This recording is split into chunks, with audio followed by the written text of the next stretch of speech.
All right, we're not gonna wait till the end Wow, of this video. I think they can hear us. Wow. So I'm glad I was able to. It's good I was able to fix it. I did the old fashioned. Why don't you just reboot everything? In a way that worked somehow. Had to reboot That was the whole weird. house. That was weird. We rebooted everything. Hi everybody. Yeah. Thank you everyone for not only joining us today, but also rejoining. So they joined the first one, Yeah.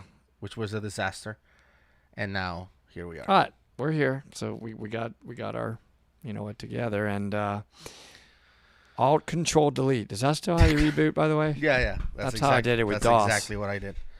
Okay, so let me get a little bit more in the center here. So we had a big morning.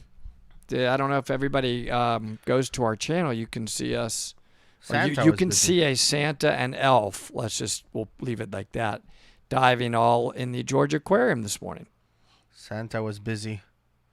Elf was so busy putting Santa's fins on. I can't bend over. Santa's take my fins off. Elf is like, I'm exhausted. Can you do? Santi said he just ordered an octopus hat from Janet Pryor. Absolutely, like the one that you're wearing, I guess. Yeah, she's amazing. She is awesome. And as a person, she's amazing. She knows I love her, and her and I, we know a lot of truths about octopus. Yeah. Octopi or puss? Yeah, thank you to Shelly for doing the live stream for Scuba Girls International. That was so cool. I had no idea. I saw her filming, but I didn't. We have to up our she level. Like, she has correspondence. She's got reporters out on the scene I know. worldwide. Right? Who's our reporter? It's unbelievable. Nobody. And now we're gonna go to the Georgia Aquarium with Shelly. Shelly, what's going on?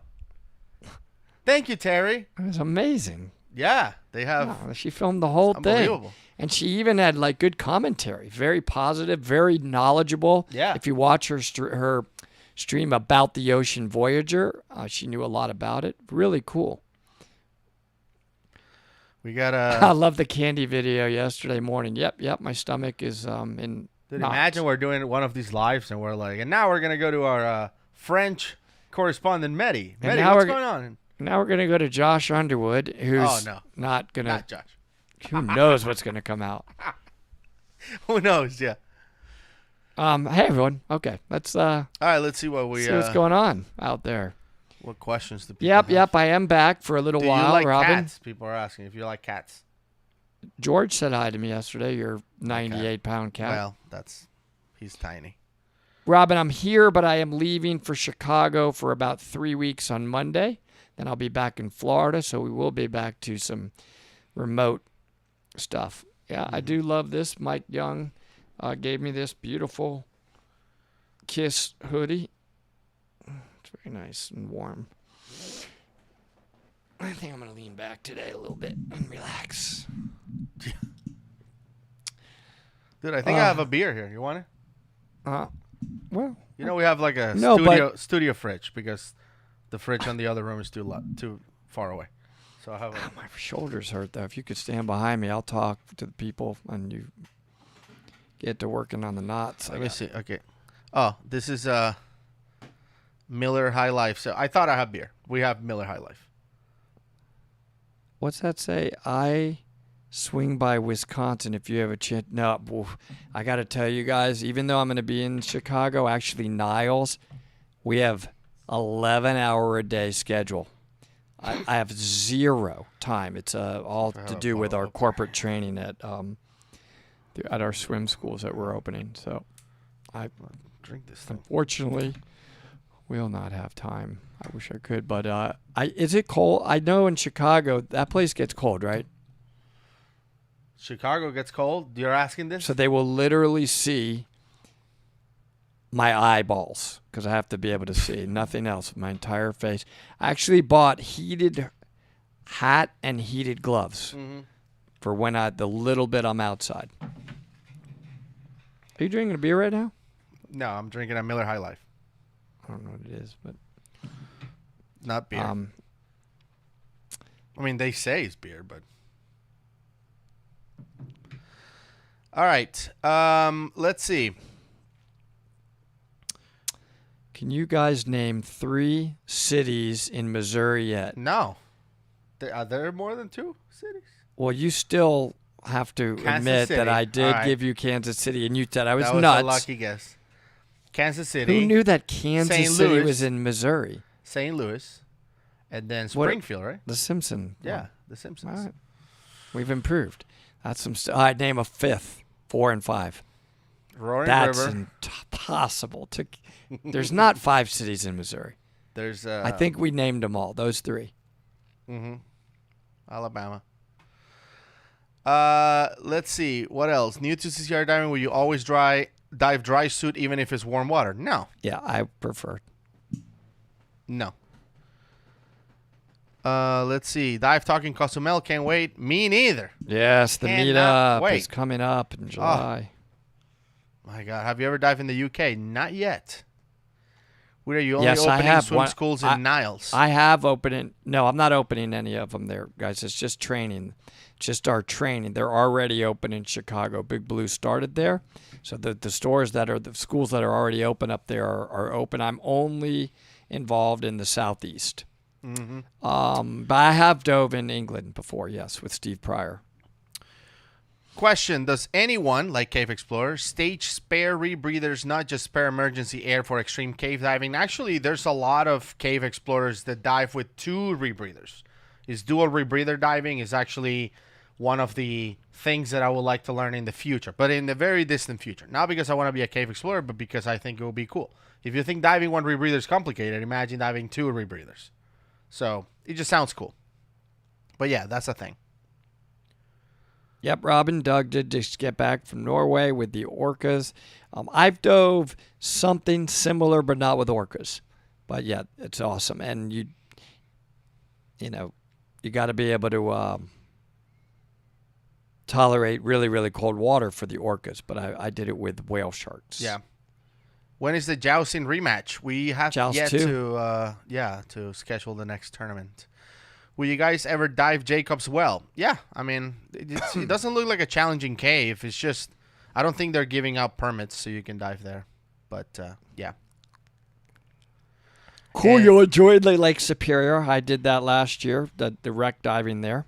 The wrecks are super pristine, mussels, zebra mussels all over them, but that really makes the water super clear. Somebody said, I wish I didn't see Woody wearing that mouse hood in the other video. Because I have it. Because I order a pink kitty hood and a bunny hood and matching thigh-high long scuba socks. Ooh, that sounds hot. Wait, what?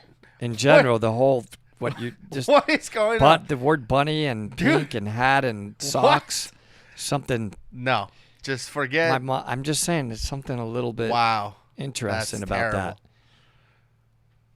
You have problems.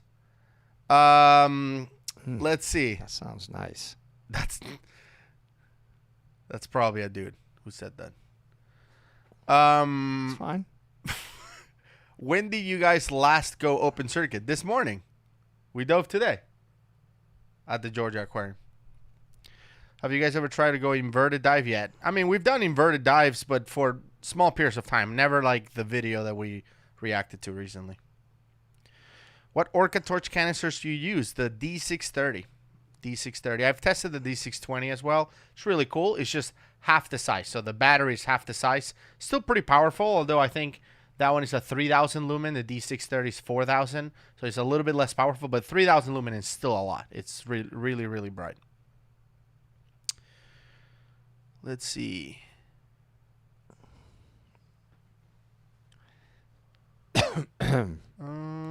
What's your thoughts on diving flooded mines?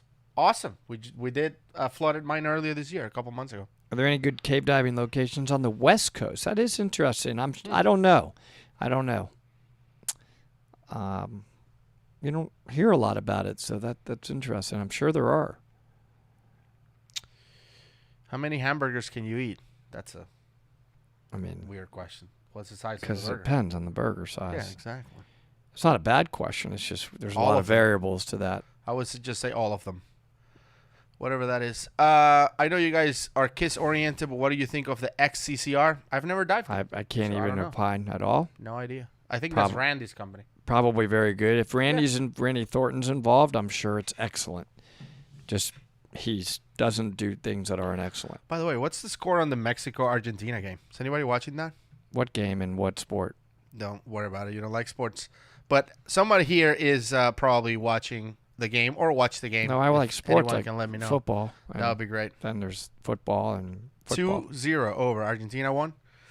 Didn't the U.S. play some big soccer game? And Argentina was embarrassed by Saudi Arabia, so I'm glad they won. What about U.S.? Didn't they play England? Yeah, it was tied, 0-0. So what happens now? They rematch? No, the U.S. has tied both games, so they have 2 points. They have to win the next game to move up. Why am I telling you this? You're not watching the World Cup. No, I'm never going to watch it. Okay. Nobody watches a whole soccer game. Nothing happens. Like, there you go, 0-0. You spend hours watching the game. Mehdi's saying France won. There you go. Be happy for Mehdi. Great, man. But I'm just saying, imagine that I sat there for 3 hours and it's 0-0 at the end of the game. Wow, that was worth price of admission. Let's see. I'm glad France won, Mehdi. I'm not rooting for dive France. Channel. What is there anything dive related other than? No, I'm not rooting for France. I'm rooting for the U.S. But I love the France rugby team. Come dive with us. I'm a big fan of the forwards in France. At something. They have the best ones. Hey, Corey. No visibility, but the paddlefish. Yeah, paddlefish are cool. We have some around some of in Lake Jocassee here. We have paddlefish. They are really cool. This is a good question. Are there issues with doing an inverted dive on a rebreather? So if you're talking about inverted, like the video we just watched where the diver was diving, like facing the ceiling, no, because for the rebreather, it's the same, it's horizontal. So whether you're inverted or not, you're going on that path. So let's say this is a rebreather right here. All right. So I'm just going to use props. So whether you're going this way or that way, the rebreather is flat. It's horizontal. So you're moving that way. The problem is when you go this way, right? When you go inverted this way, then, for some rebreathers, the sorp is going to fall down. It's not going to work as well. But if you're inverted this way, no problem. I don't think there's a problem. Let's see. Who else? Wow. This guy Sam said, have a nice day. I'm out. I don't know why, but wow, probably the soccer. What do you do? Probably the soccer conversation. Where are you guys diving in Chicago? When I dove there, we're not diving there, but when I dove there, we dove, I don't know, it was about, I can't even describe where. It was like 30 minutes outside of Chicago. There was some big marina there, and that's it. It was great. Maybe he had to go to work or something. Mehdi likes rugby, apparently. That's good. I didn't know that about Mehdi. But yeah, the French forwards are awesome. And if you want to watch some good rugby videos, just look for Sébastien Chabal. Hey, that is a favorite forward of all time. Yeah. That's a good point, Callum, about the static pressure and the lung load. It definitely will affect your work of breathing as well. Body position, that's a great point. You could really be like, having to really pull hard by changing that body position like that, inverted on a rebreather. What are your thoughts on the Becca Lagoon, Fiji? Trying to plan a dive trip there in a few months. Becca Lagoon is, I think it's a cool resort. I was looking it up. I've been there. Yeah, I was looking them up. It's pretty cool. It's just basically a resort where you just go diving every day. Looks fine. Will you dive the Titanic? I mean, you can do anything once, I guess. I mean, you would have to obviously do it in a submarine. Yeah, you have to do it on a submarine. What dry suit brands do you prefer? I prefer Santee or Shark. That's a great brand for a lower price.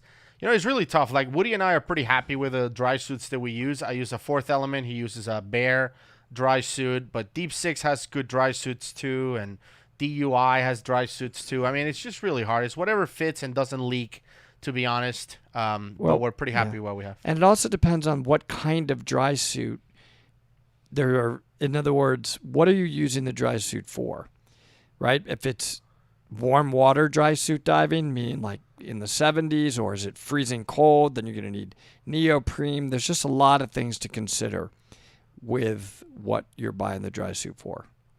Yeah. It's not just the dry suit. Yeah, there is the Bear Tri-Lam that I use, which it was the cave cut, and it's perfect for me. I generally am diving in water that's like 72 to maybe 76 degrees, but I wouldn't wear that. I would in the Great Lakes, but I'd have to wear a pretty thick Santee undergarment that's heated. Mm-hmm. But if somebody's diving constantly in cold water, they're going to probably want a neoprene dry suit. And then maybe that's some manufacturers just specialize in that. So you got to think about the use. Some people say, what's our longest dive? 3 hours and 4 minutes for me. That's my longest. Yeah, mine's a little longer. Way back in the inner space days when we dove a long time in the Caymans. Mm-hmm. 4 to maybe 5 hours. Mehdi said he did a 3-hour dive today, a hole in the wall. Jealous, Mehdi. Yeah. We want to go back there with you. In general, miss you. Want to dive with you. Yeah. What's the most interesting animal you've ever encountered on a dive? That's a good question. I would say for me the strangest looking is still the mola mola, the sunfish. When I saw that thing, it's like, wow. You look kind of part donkey fish. Yeah. So that was interesting. Cuttlefish are amazing and beautiful. They just sit there and look at you and different colors flash. And some parrotfish in the Maldives were just so pretty. Like the color, those things come in like all different colors, the parrotfish. Very pretty. Yeah. Thresher sharks were cool for me. Amazing. Anyone ever peed in a wetsuit while on the boat? I'm sure people have done it, but I haven't. I smell it on the boat a lot, so I bet you people are. It's usually after the dive. What was the most expensive single dive you guys ever have done? I mean, I don't remember the specific, but for me, it would have to be a trimix dive. Oh, I'm just trying to think if we ever had to stage trimix. I think so. No. I'm just trying to think if in Eagle's Nest, I can't remember. It may have been in Eagle's Nest where we not only had to bring trimix with us, but also stage it because that gets really expensive. But you get to use it over and over because you're on a rebreather. I would say for me, it's probably the dive in Iceland because it was like $400 and you dive like 40 minutes. Oh, that's true. And that's it. It's like, dude. Yeah. And it's just air. It's not like I'm paying for because I feel like if I pay $400 for a trimix dive to the Britannic, okay, so like it was epic, but the one in Iceland is like $400 and you got to rent their dry suit. You got to like, rent their gear. I did that as well. Yeah, that may have been the most expensive. It's cool to do. They're asking once. how is the Bentley? It's beautiful. I'm not like that kind of car person that would spend. This is a $375,000 car. I drove it today to the aquarium because they're letting me use it. So I'm going to drive it. And if you're into cars, I would tell you it's magnificent. But I don't know how anybody would spend that much money on a car. You got to have just unlimited money or something like that. Good question. Cool. Fast. Did you buy anything on Black Friday, like gear-wise? I didn't buy anything. I didn't.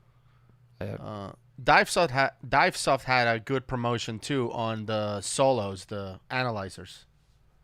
Oh. Pretty good promotion. It was like 600 from 800 or something like that. It was good. But no, I didn't buy anything.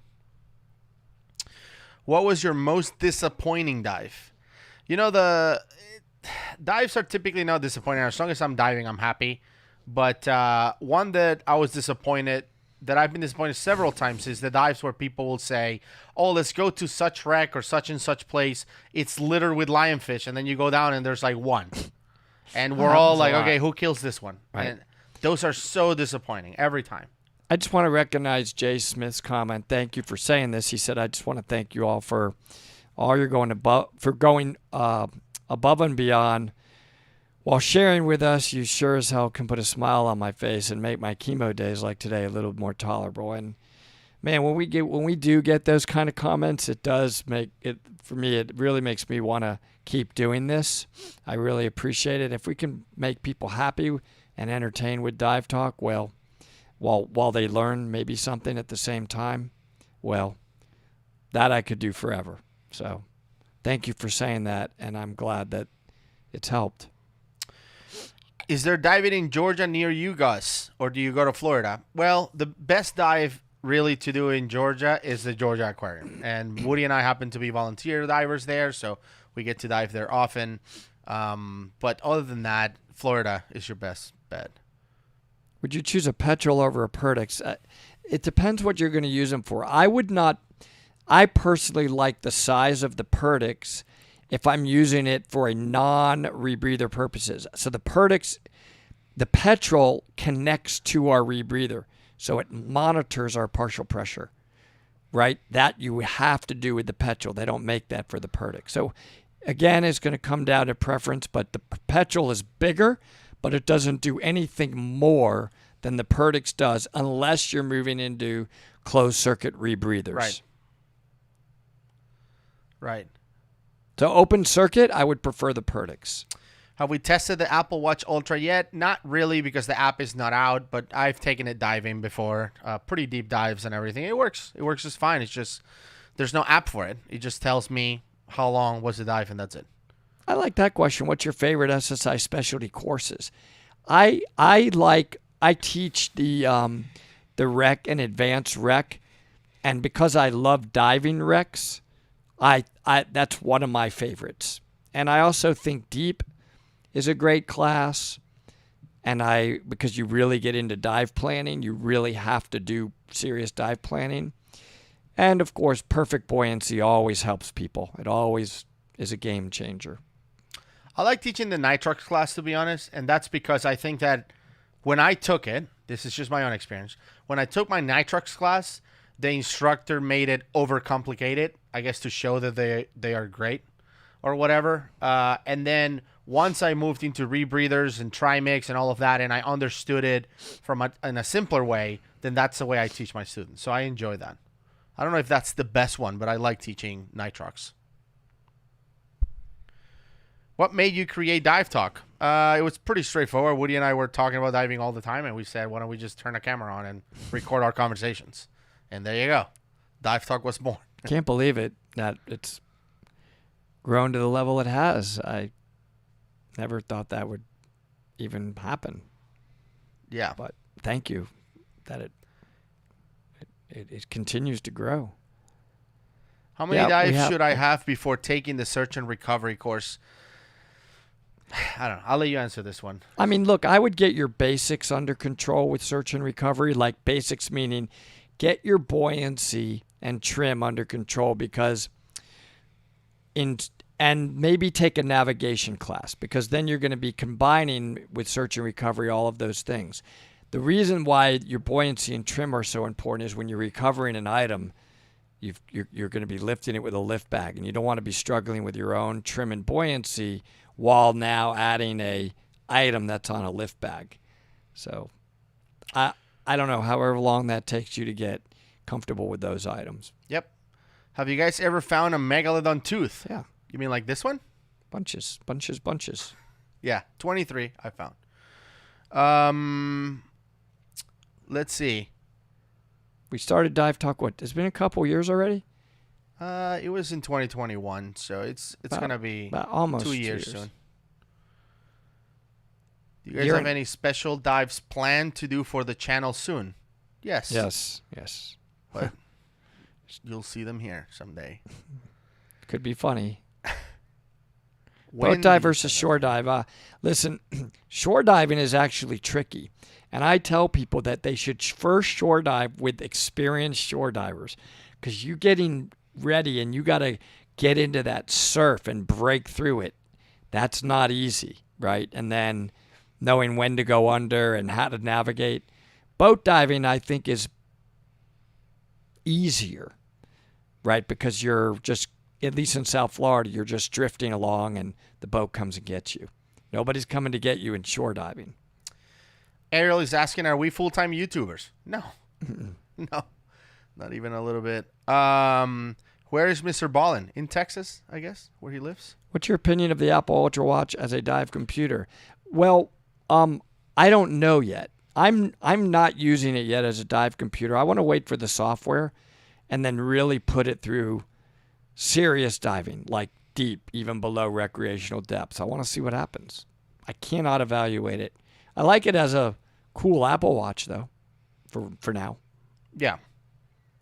I think it's going to be big, though. If they can get that software working, I think it could be very big. Yeah.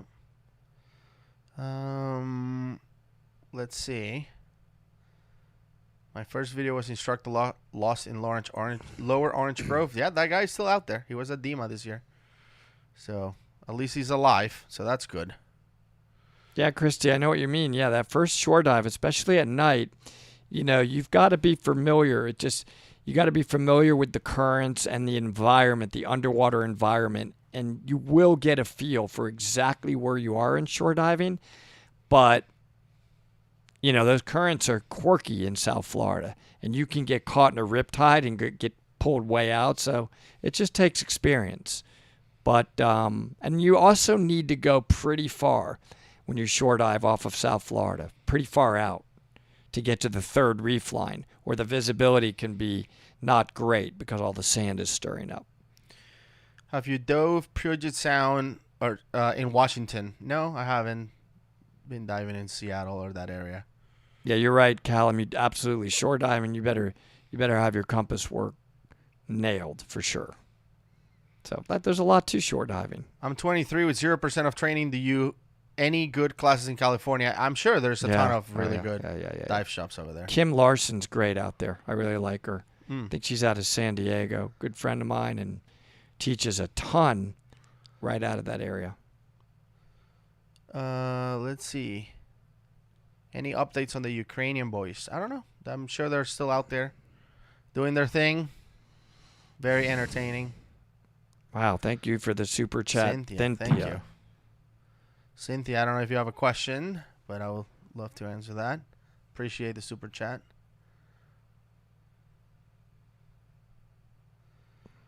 Let's see. I like your haircut, Woody. Oh, me? Okay. Thank you.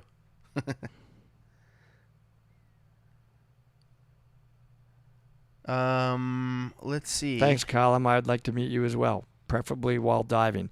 Everybody that's on the channel, I always say, just want to dive with you guys, and that's what the meetups are all about. And you know, the Cozumel meetup, probably about 100 people now. Over 100, yeah. Over 100, excuse me. So, man, that's going to be epic. Not just diving with us, but the speakers that are coming are just world class. So, yeah, that's the best way for me to meet people, is to be on a boat with you and dive. Just hang out and dive. That's a question that we get often, is how can I go diving with you guys? And of course, it's really hard for us to, make an appointment and go diving with each one of you. We would love to, but the best way to do it is let's go meet somewhere where we're going to dive every day for a week. Cozumel. Cozumel is warm drift the diving. Best place. Warm drift diving at any level. You can be open circuit. So our trip, do we still have space left on that? I mean, if there's any space, there's less than 10. So jump maybe on it, guys. I mean, this is an amazing trip. Amazing trip. There's not a whole lot of room left, but please go ahead and sign up. Which is on our divetalk.com. You'll see a big thing to get you connected to do all the sign up, and all the info is there. And it's going to have dive concierge. I think there's like 10 of them coming, where they just take care of your needs and set things up. It's going to be really nice, like a 5-star resort. Yeah. All right. Make it an annual thing in Cozumel with the same exact speakers. Yeah, I mean, we were very lucky that when Woody and I kind of sat down and said, look, if we had to come up with a dream team of speakers for the meetup, who would they be? And we wrote down 7 names, and we said, okay, well, let's ask them all 7, and then whoever says yes, they'll be the speakers. And then we asked them, and they all say yes. So we have 7 amazing speakers coming. Everyone who we asked wants to make it, and we really look forward to it. I don't know if it will be Cozumel every year. Maybe I don't want to do that. I like mixing it up. Yeah, maybe we do somewhere else, but we'll see. But if it's amazing, what makes Cozumel nice is it's very easy because it's all inclusive. So we all get to stay together all the time. They arrange all your dives, all your food, all your accommodations. That is very nice. Yeah. Do you guys travel with your tanks when you take your rebreather? We bring our O2 tank, which is a small, very small tank. But then the big ones, the bailout rebreathers, the bailout tanks, we just use whatever they have wherever we go. Woody, will you be ordering that vanilla dessert? Well, I loved it, but I'm just not good about ordering stuff like that. It's not my thing to order that stuff. But if a bunch of that vanilla cookie stuff showed up in front of my face, the better answer is, would you eat it? And the answer to that is yes. Robin is saying Cozumel is far away. It's not that far. It is for her. She's in Europe. But look, I mean, it's just a great, great place for people to dive. That's why we're diving there. It's really nice diving. The reefs are incredible. The dive guides, the Mexican dive guides, are top notch. So, and it's actually affordable for what you get. Yeah. So it really is. I mean, to get an all-inclusive at this caliber, at that kind of pricing is tough to beat. People are saying come to Malta, but the question is there a place in Malta that could accommodate 100 people and all of us diving together? And all-inclusive. Like, we don't want to go to different meals each night. That's the tough part. Has to be all-inclusive. If it was 5 of us, then yeah, we can go anywhere. But when you have 100 people, then, I mean, it limits your options. And all-inclusive. Yeah. I mean, that I would not want to do it if it wasn't all-inclusive. The problem with a liveaboard is we're going to have like 15 people. max. 15, 20. Let's see. What else? Iberostar Jamaica. Yeah, Egypt does have some really beautiful all-inclusive diving. That is true. Egypt would be another place. I know Steve Pryor has run a lot of trips there. That would be something to look into. That's magnificent. This is a good question from Cynthia. It says, when you guys talked to Ed, you asked him if there was anyone out there that he could teach to do what he does when he no longer can. Do you think that person could be Mehdi? Yeah. We've talked about it. I think Mehdi, if he wanted to, might be in this feed. So Mehdi, you can answer if you want. I think Mehdi indicated that he would be willing to do it. The challenge is that Ed is in a very special place, in a very special position, which is he not only has the skills and the know-how and the strength and abilities to do it, but also the monetary capabilities to do it. Now, Ed can, because he doesn't get paid for it, Ed can take a plane and go to Egypt or something in a moment's notice. He has the ability to do that because he is a business owner for a long time. He can do it. He donates his time and money. I don't want to speak for Mehdi, but Mehdi is not at a point in his life like Ed where he could afford to do something like that. If someone else could pay for Mehdi to go, I'm sure he would do it. But I think that would be, and I'm speaking on what I see. I think Mehdi will be great, but Ed is in a very special. Yeah, but position. Look, I mean, if somebody like a Mehdi, they would need to, open a dive business and be in that region around caves, and that would support his ability to be able to do that. You just have to. Would be awesome. You have to sort of mimic the model Ed set up. Yeah. Somebody said Dive Talk Cruise. That would be cool if we could rent the whole cruise ship, fill it up with Dive Talk family, and go diving all over the Caribbean. I don't think we have to rent the whole cruise ship because those things hold like 5,000 passengers now. No, that's not. Yeah, not that big. It's like 3,000. No. Have you seen? I've been YouTubing this. Okay. The largest Odyssey of the Sea. The Odyssey of the Seas. It's the biggest, like 5,000 people. The biggest. Okay, but how about we take not the biggest? Well, we're not going to get 3,000 people. Okay. Okay. I mean, but a Dive Talk cruise where we maybe have 100 or 200 people. No, but we go for like a carnival, for like $1,500. Rent the whole ship. All right, we'll talk about it. I'm not. I picture carnival and then I picture a stomachache. I like carnival, no offense, but a lot of people have gotten sick. That's all I'm saying. I want to be maybe a step up. Well, that's all. I just worry. I want everybody to be healthy. Are you guys certified for cave exploration to find new paths and places? There's no really certification that I know of about cave exploration. There's a cave expedition course that only Mel Clark can teach. But I don't think they focus on cave exploration because it's not like there's a bunch of caves out there that you can go and teach people how to be an explorer, right? Most of the caves have already been explored. That's the point. So I think it will be hard to teach a cave exploration class. Yeah, there you go. Royal Caribbean. Yeah, that would maybe make some sense. Diving in Hawaii, what about it? Great. Loved it. Done it 3 or 4 times and loved it every time. And Hawaii is awesome. Let's see. Cruise ships, thumbs down. Yeah. I heard I don't know. I'm not sure about the cruise I heard the guys thing. from Dude Perfect are rented a whole Royal Caribbean cruise, by the way. They're doing a Dude Perfect cruise. That sounds fun. Wow, that's a lot of people. Will you be making more videos on the Blue Hole? I don't know. We really want to go there and dive in Egypt. Diving in Indonesia was one of my favorite places, or 3 times I've dove it ever. Absolutely magnificent health of the reefs, variety of marine life. I can't think of a region that I've seen that's better. If you could dive anywhere with Ed, where would you go? Just anywhere. Cave diving. Yeah. Anywhere diving and with his Ed. caves probably. He knows his caves inside and out. Yeah. Jackson Blue, Hole in the Wall. Yep, I am still an instructor. I have been limiting the amount of classes that I do, just a couple a year.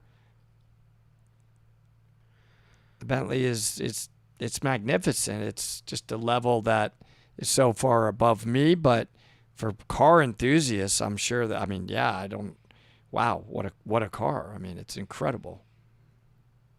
Incredible. Will you guys be watching the new Avatar? Probably not. No, I watched the first one, but the second one just seems hokey. I don't know. Thank you, Jordan. I'd be an honor to have any of you in a class, and I'm gonna do a few more next year. I enjoy teaching the tech classes, the rebreather classes, a lot, and we'll see which ones we're gonna do. Are you ever going to dive the caves in the UK? Maybe. We might be planning something. Let's see. What else? Is that it? What was the longest break from diving you took in 2022? Probably like 2 months. I didn't go diving for like 2 months for some reason. Like July and August or something. I think my eyes would just dry up and fall out of my skull for 2 months. I don't know if I could be out of the water that long. Yeah. I mean, I dove at the aquarium, but I don't count that. I do count that. Absolutely. Yeah. I count that. I do. I don't teach the rebreather through SSI, and it has nothing to do with SSI. It has to do with agencies have to sort of qualify on a particular rebreather. And IANTD has really built classes around the KISS rebreathers. So I teach under IANTD. And classes are great, and the digital materials are great. Yeah. For the KISS unit. Favorite dive site in Florida? That's a hard one to choose. Dive site in Florida or region? Florida. All of Florida. That's hard. So much. I mean, the problem with that is it depends, right? If it's wreck diving, it's a tough one to answer. Even just wrecks. I'm just thinking about hard. Jupiter. I love the shark diving, but then the wrecks, there's hundreds of wrecks off the coast of Florida. And they're awesome. And which reef areas? Boynton Beach has amazing reefs. It just depends on what I'm doing. It's impossible to pick a single wreck. Like, you have to think about the Oriskany, for example. There's hundreds. Yeah, it's just... The Vanderbilt is amazing off of Key West. I mean, there's so many. Yeah. No, It's I too don't think hard. I have Too one hard to pick. single favorite. Mm-mm. Yeah. Favorite dive site in the Keys? That's also hard. Probably the Spiegel, I would say, maybe. I guess the Spiegel on a rebreather is up there, but like there are parts of French Reef that I love. It is very hard when we're asked to narrow down to just a one. Yeah. What is the opposite of a spring? It will be a siphon. Siphons are the opposite. Somebody's asking questions about Morrison Springs. I've never been there, so I don't know. I couldn't answer that. Who is most excited when it comes to diving? I think we both are pretty excited about diving. I've taught children. I've had kids in my class as young as 10. But now I would require their parent to be with them just to make sure they're going to stay focused. But I have had 10-year-olds. Many times, actually. Yeah. This is the second time, at least that I've seen somebody ask, if they're a brand new open water certified diver, how long would they wait to do drift diving, night diving, stuff like that? I think drift diving Specialty actually diving. is super easy. Yeah. So I would do drift diving right away. Would you get certified in South Florida? Your certification dives are drift diving. Imagine you're actually getting certified while drift diving. Why? Because you can use the current to your advantage. Yeah. You have to be able in South Florida to get down quickly. So the biggest thing I tell divers in Florida, if we're going to try to hit a particular wreck, you got to be able to drop fast. So if you have ear problems, that could be a problem in South Florida. Would you like to dive with a Navy diver, a Navy SEAL diver, and make a video out of it? Sure. Why not? Sounds good. Where's a place you haven't been to but can't wait to go? I want to go to that pool in Dubai. That sounds cool. I'll go with that. Yeah. The deep pool in Dubai. Can't wait to go there. We do a weight check. How do you know how much weight to use? We do a weight check. And I always encourage my students to log it based upon the water environment, the gear they're wearing, and the thermal protection they're wearing. That's a good But question. there is a skill for checking your weight. This is a good question. Does your head hurt the deeper you go by the pressure? No. You don't feel it. Don't feel anything. Yeah. Do you do negative buoyancy entries in Florida? Depending on the dive, but most of the time, I would tell you in South Florida, if we're on the advanced boats, like we're going to try to hit a wreck, you're entering negative. So many times the answer is yes. Yeah. How hard is to plan and set up international dives? I guess depending on where you're going. Sometimes you just show up and dive. Dubai is very expensive. Yes, it is. Now, you're talking about Bahrain. I think that, I don't know if it was Bahrain or Jordan or whatever, they did a scuba park where they have like a 747 or something that you can dive inside and stuff. It's pretty cool. That looks cool. I would like to do that. Or Abu Dhabi, maybe? I don't know.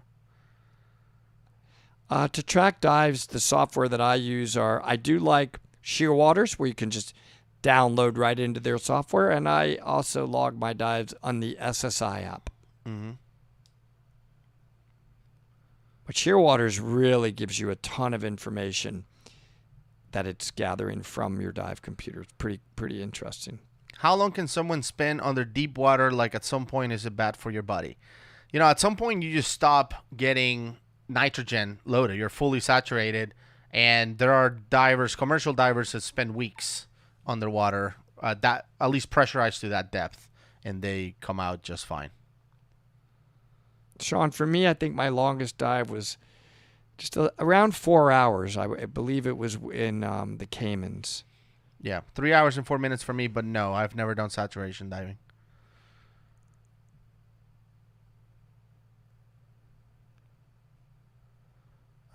Let's see what else.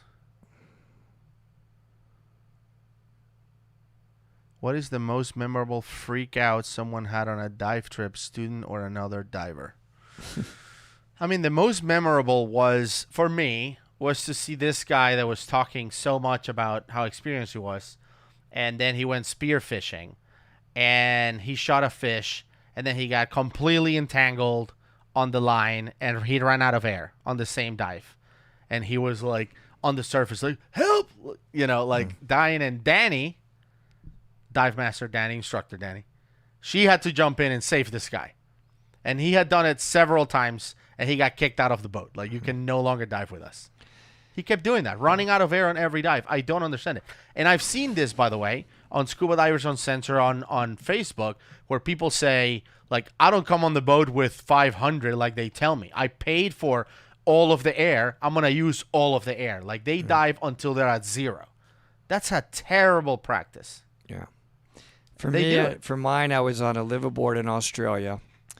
The husband was just doing a lot of bragging about how much diving he did. He went in, he dove with his wife, and she died in front of us in the water because he didn't know what to do. He panicked. He didn't just reach over and orally inflate her because she came up with no air. So she was bobbing and drowning.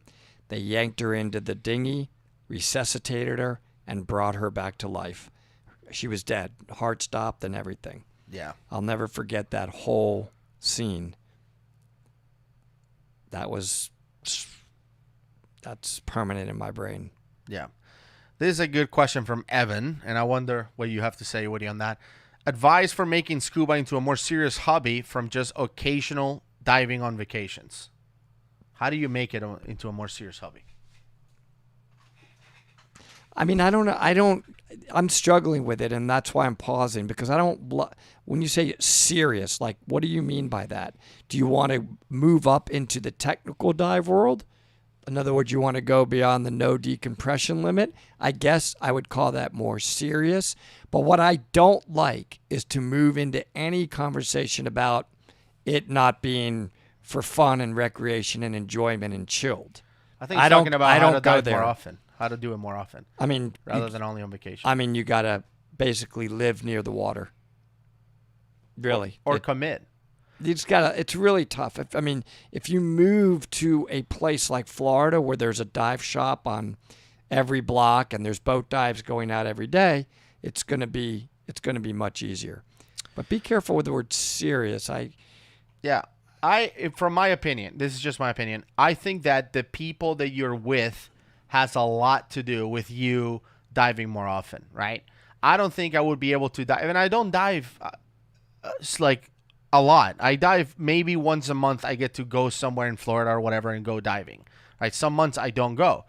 But the reason why I'm able to do what I do is because I'm surrounded by a circle of people like Woody and all of our friends who enjoy diving too. They want to dive as much as possible, just like me. So every time I have an opening, there's always someone. Like, we're getting bombarded constantly. And this was before Dive Talk. This is not like, oh, they're the Dive Talk guys. No, before Dive Talk, all of us in the team are like, hey, I'm going to this side, I'm going to that side, I'm teaching a class, you guys want to come and join? Like, we're constantly in our network getting asked to go diving, and we're asking others to go diving with us when we're actually having a plan to go diving. So surround yourself with people that want to go diving, and a lot more opportunities will open up. That's just the way it works. No, witnessing that dive fatality did not make me reconsider diving. It made me absolutely stress the importance of knowing how important it is to have a buddy that knows what to do in an emergency situation. Those skills can save your life. That's why we do them. So dive with a buddy. That's what it made me. For sure. That's why I say I don't solo dive.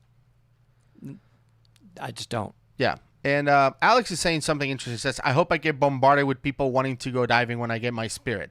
You know, one of the important things about getting bombarded or being part of a group is that everyone in the group has to feel like they can dive with you. They can trust you. That you're taking it seriously, your safety and your skills. And, you know, you don't have to be a perfect diver, but you're constantly trying to improve. So that is part of what makes our group so great, is that we're all trying to help each other. We're all trying to work, and we all trust each other with our lives, right? So that is how you get continuously invited to it. I mean, we know other people that we just don't call. It's like, I don't want to dive with that guy, because they don't take it as serious with us in terms of safety, for example. Yeah. And one other thing along the lines of Gus's point, if we are going to be involved with people that we want to dive with, right? We're going to have a little group. We need reliability that you're actually going to go when you say you're going to go. Because I got to tell you, it's tremendous amount of planning on people's calendars, on your time. So when they cancel, and if they do it like more than once, I'm done. I'm not going to invite them to go diving with me anymore. It destroys weeks, if not months of planning. So if you commit, you got like one shot with me not to be there. After that, I'm just not going to call you. Right. You're not invited, but I'm not like reaching out to you anymore and making plans. We value people's times. It's just too much disrespect for not just me, but the whole group. Yeah. It's just, you can't do that to people. Yeah. And that has happened. Let's see. Is there a camaraderie? I can't say that word. Camaraderie, I guess, among divers where you feel like you belong to an exclusive group? I mean, not many people do what you do in places that you go. Not many people have ever been to. I mean, I don't know if there's like a camaraderie or whatever. I feel like I'm part of a team, and we're all working together to achieve a common goal, which is a fun and safe dive. But I don't walk around like, look, we're badass. Guys, come here. We're all badass. No, it doesn't feel like that. I like Mike Young's theory. Remember where you started. And, in fact, make it a point to dive with new divers or people that are, if you will, don't have the levels of experience that you have. In fact, do that more. And that's just going to bring the whole dive community up. So it's actually the opposite. But I do want to read Ryan's super chat questions. Thank you. Sorry, computers again. Do you guys also use a nerd? I have. I don't much anymore. Looking at getting a petrol or Perdix with the intent of getting a rebreather in the next year or so. Also, you all sell computers yet? Thanks. You need to know the petrols are made for particular rebreathers. So like the 4-pin petrol is kind of set up for the KISS head. So if you don't put the cart before the horse. That's what I'm trying to tell you. Yeah. So if you're just going to buy a computer to use right now for all your aspects of diving, that can serve as a backup computer also with whatever CCR you get the Perdix. Wait on the petrol until you know the exact rebreather you're going to get, because then that will be set up for that rebreather. Maybe it's a mechanical rebreather. Maybe it's not, and it's electronic rebreather. Yeah. You wait on that. I hope that answers your question. Yeah, unless they want a standalone unit like the one I have. I have a Petrol 3 I would standalone. Yes, that's what I mean. You can buy a standalone petrol, but it will be your backup. It's kind of big. I personally prefer the size of the Perdix versus the petrol as a standalone. That's all. Yeah. But to go back and talk about the whole team thing a little bit further, because this covers also the question earlier about how can I dive more. The other thing that the team pushes me to do is to be more willing to help and do hard things, right? So sometimes it's like the whole team is like, well, we're going to do this super long dive and we're going to have stages and like this big thing. So it motivates you to do bigger dives and harder things, right? Carry more weight, doing more things safely. So it pushes you to become a better diver. So I like that too. Sean, would you dive with people with huge egos? Is that a red flag? It's a problem. It's a problem, in my opinion, in some of the tech dive, cave diving community, where they think for some reason that they're at an elite status.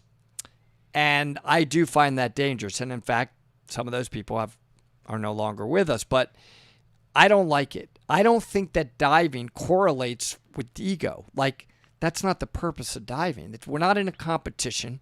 It's not a sport. If you tell me you're this and that and the other and great, honestly, I usually walk away. I just ignore you. It's a waste of my ear and brain power, because there's no place for it in diving. We have to take care of each other. We're humans. We're not meant to breathe underwater.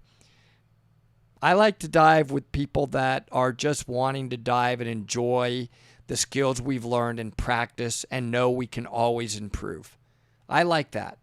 And I tend to dive with those kind of people. Yep. If their egos start to flare up, I will probably, I won't be hanging around with them much. I just don't, it's no fun for me anymore. Or I just can't wait to get underwater so I don't have to listen to them. Jonathan asks a good question. What's the worst zero visibility situation you've ever experienced? So I talked about mine. It's still the worst. On a video that is available to members. It's our dive from Hole in the Wall. I experienced for the first time ever really, really zero vis, where I couldn't see absolutely anything whatsoever. I talk about in great detail in that video. So check it out or become a member and check that out. But it was pretty bad. Yeah, I don't know if it can get, once you hit zero visibility, is there like double zero? Because, we were in some of those tunnels where just might as well shut your eyes. That's what it looks like. You just did not see anything, right? So that doesn't get any darker unless you just lose all your lights in a cave. Yeah. I'm always have butterflies before a dive. I'm always thinking about it. I'm always just a little nervous. The gear configuration, is everything going to work? When I start my dive, I touch my backup regulators. I do some visualization, if you will. I do every time. Like if I'm in a cave, like, hey, if my rebreather failed, what would I do right now? I do that for about the first 10 or 15 minutes of the dive. Visualizing. I'm visualizing, and I'm actually touching the thing that I would use to get me out of a certain situation. I've talked to Doug Ebersaw a lot about that. He notices I do it, and I told him that's why I do it. Just took it upon myself to do that. Maddie's saying that was with me. That's true. Maddie, you did take us into complete and utter zero viz. And now here's what's amazing. What they didn't ask is, did we love it? I loved it. I don't know. That's what's amazing. I did. I loved it even when it was like I saw nothing, but I reverted back to my skills and found the line and met back up in a logical meeting place. So I liked that we had the skills to know what to do in zero viz. But yeah, thanks, Med. Yeah, Medi not only was there, but he actually cost it for me. Then you caused it more for me. No, you were. That's the part where you were already out, like on the tee or whatever. We were on the way to meet with you. And you went more? We went another one? Yeah, we went under this underhang or whatever, and Medi dipped the propeller from his DPV into the mud, which is that mud that you put your hand through it and you don't feel it. That silt. Well, and then he hit it. He hit on, so it was like off. Well, in like, Medi's defense, I was behind you, so my entire dive was zero. No, it wasn't anybody's fault. Listen. There were just times when we had to get so low and hole in the water. It was just a complete silt out from the DPV. I saw nothing. Like those guys, they were gone. So I just went to a tee and waited at the tee. Their cookies were still there. I knew they would have to come back to that spot. They did. All was good. And how come you see other divers on YouTube touching turtles? I thought you can't touch them. You shouldn't. You shouldn't touch them. Really, I don't like it. I would say you shouldn't touch them. Although I watched the video from Jonathan Bird about the fact that he touches marine life.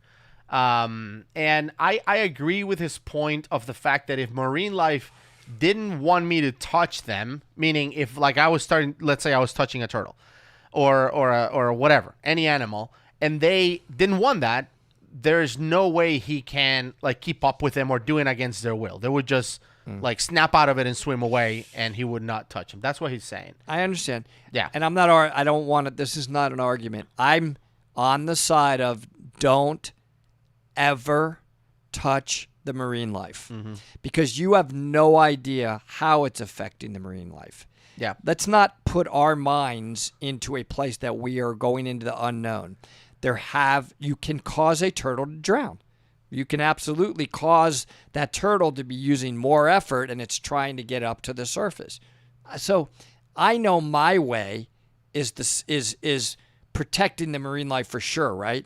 Am I damaging it by touching it for sure? Maybe not for sure, but for sure I'm not damaging it by not touching it. Mm-hmm.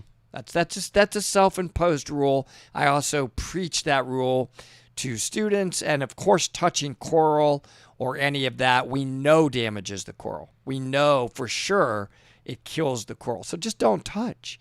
And then that helps you maintain better trim and, less effort, less breathing. So I have to, it just goes against me, everything I stand for when I see people touch it, any marine life. Yeah. Are there any caves or wrecks that are on your no dive list? I guess the Titanic, and that's it. Well, I mean, not automatically, no. Right. No. I don't, no.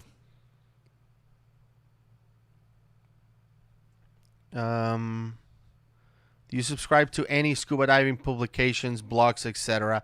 I do get the Alert Diver magazine from Dan and the Scuba Diving magazine. I used to get that as well. I think I stopped the membership on those. But yeah, I enjoy reading about it.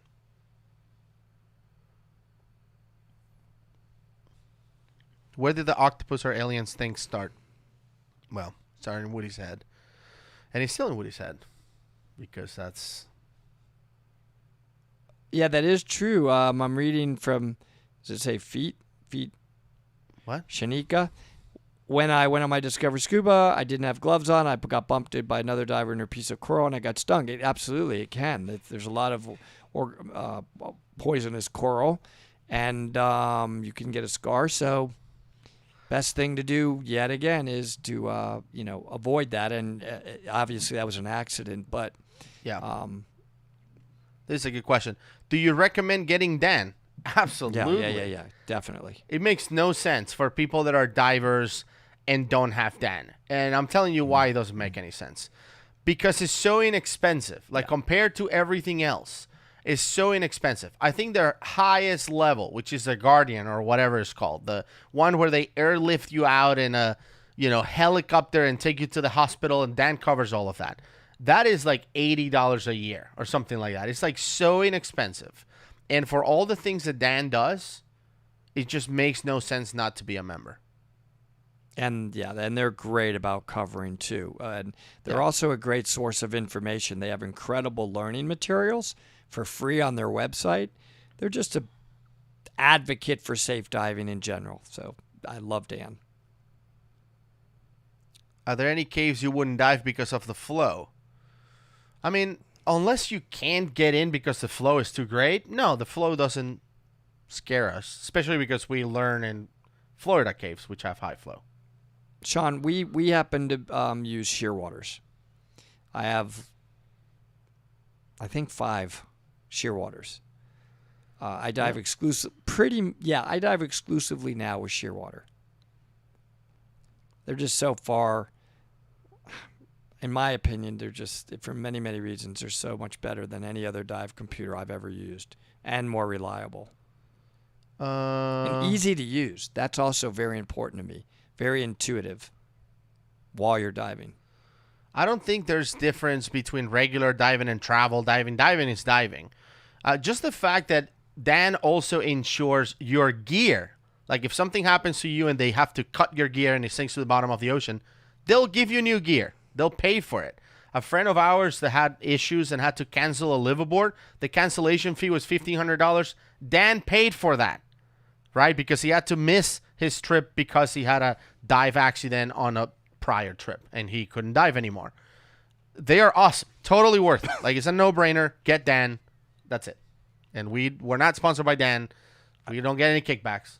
Let's just take a couple more questions, everybody. I actually have to go. Yeah. And maybe we'll take 2 or 3 more. And we appreciate it. There's so many of you on this live stream.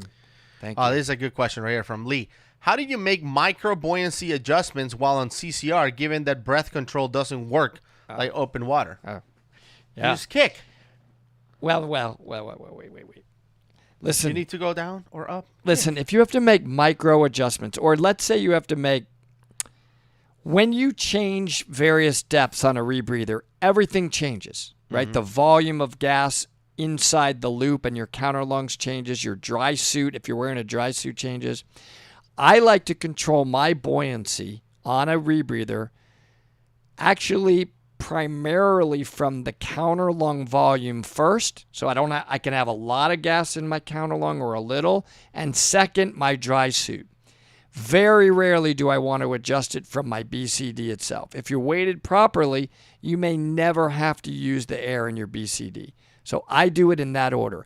And you can make that adjustment in the counter lung volume by as simple as going a little pop of air where you let a little gas out of the counter lung, or if you need a little gas more in the counter lung, you just hit a button and it gives a little bit more. Those are little baby micro adjustments, you letting a little bit of air out of the loop volume. If you don't understand that, I get it. That's beyond this discussion, but yeah. Somebody asked if I've dived in Venezuela. Nope, I have not. Never dived in South America, actually. Let's see. Thank you, Cynthia, for the super chat. Yeah.